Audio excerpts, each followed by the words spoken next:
Hanap ka ba ng quality built house na brand new, modern? Meron nga dito sa Las Piñas Subdivision. At makita niyo naman, napakaganda ng facade. Tingnan natin.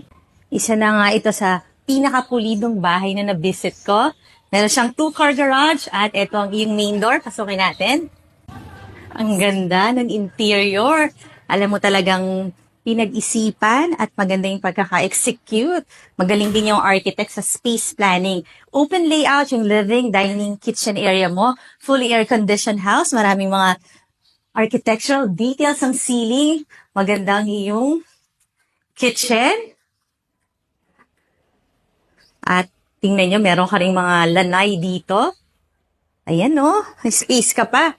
Even the walls, maayos textured wall. At meron kang ground floor bedroom. Silipin natin.